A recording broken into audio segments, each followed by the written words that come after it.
Hello everyone, সবাই কেমন আছেন? আশা করি সবাই সুস্থ আছেন।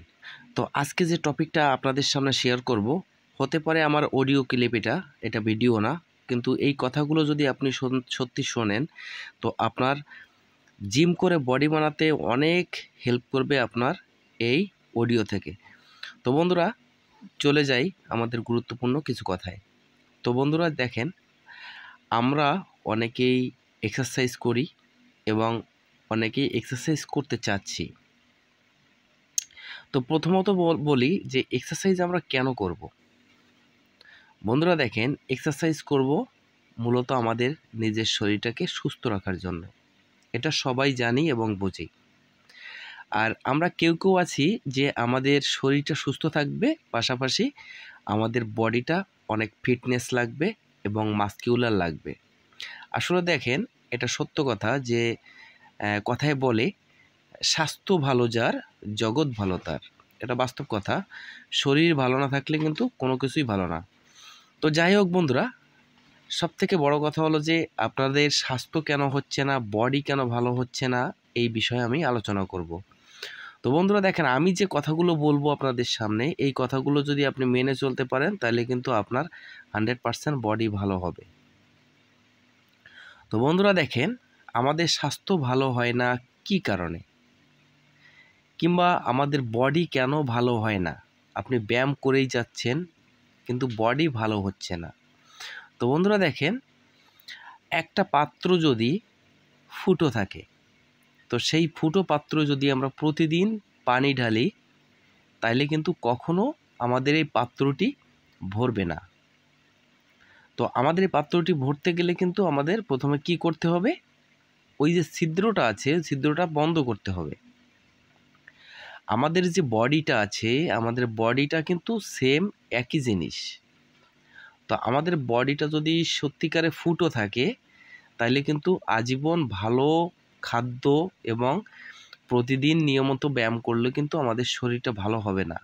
এটা আমার কথা না, এটা ডাক্তারের কথা, এটা সায়েন্সের কথা। তো আপনাকে আগে শরীরটাকে সুস্থ করতে হবে, দেখতে হবে যে আপনার শরীরটা ফুটো কোথায়, মানে আপনার শরীরে কি সমস্যা আছে। তো দেখেন বন্ধুরা, আমাদের শরীরে সমস্যা প্রথমত, আমাদের যদি গ্যাস হয়, মানে অ্যাসিডিটি বেশি হয়, আমাদের খাদ্য খেলে যদি আমার হজম শক্তি মানে ভালো না থাকে, তাহলে কিন্তু আমাদের কখনো ডাইজেস্ট সিস্টেমটা ভালো থাকবে না এবং আমাদের ডাইজেস্ট হবে না। তাতে করে আমাদের শরীরে কিন্তু পুষ্টি শোষণ ক্ষমতা কমে যাবে আর শরীরটা ভালো হবে না। তেমনি করে আমাদের যদি ধাতু ক্ষয় রোগ থাকে, এটা অনেকের ইয়ং জেনারেশনের ধাতু ক্ষয় রোগ আছে। এই ধাতু ক্ষয় রোগ যদি আমাদের থেকে থাকে কারো, তাইলে কিন্তু আমাদের শরীরটা ভালো হবে না। সে তোমাদের কি করতে হবে, আমরা যদি বডি বানাতে চাই কিংবা স্বাস্থ্য বানাতে চাই, তাহলে কিন্তু আমাদের প্রথমত আমাদের ডাক্তারের পরামর্শ নিয়ে আমাদের সেই ক্ষয় রোগটাকে ভালো করতে হবে। ওই ক্ষয় রোগটাকে ভালো করলে কিন্তু আমাদের শরীরটা রিপেয়ার হবে এবং সুগঠিত হবে।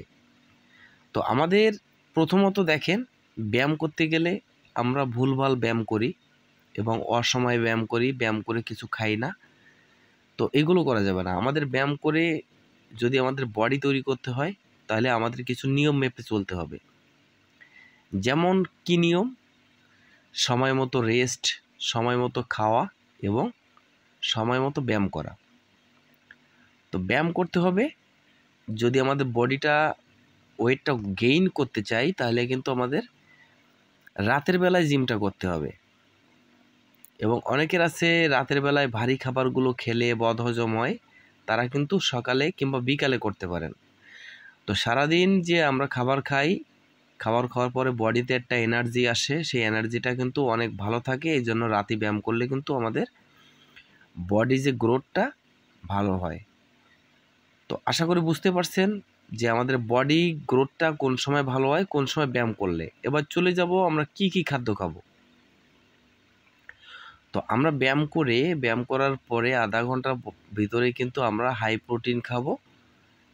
ছোলা, বাদাম, কাঁচা বাদাম, তারপরে কলা, সবজি, দুধ, এগুলো কিন্তু আমরা জিম করার পরপরই আধা ঘন্টার ভিতরে খাবো। নাইলে কিন্তু আমাদের শরীরটা রিপেয়ার হবে না।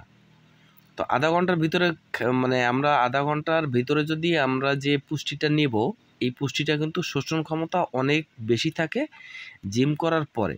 মানে যখন ব্যায়ামটা করব, এই ব্যায়ামটা করার পরই কিন্তু আমাদের এই শোষণ ক্ষমতা বেশি থাকে, তখন কিন্তু আমরা হাই প্রোটিনটা দিলে আমাদের বডিতে শোষণ করবে। তো বন্ধুরা, ভিডিওটা আজ এই পর্যন্তই। যদি আমার কথাগুলো ভালো লাগে চ্যানেলটা সাবস্ক্রাইব করতে ভুলবেন না। সবাইকে ধন্যবাদ।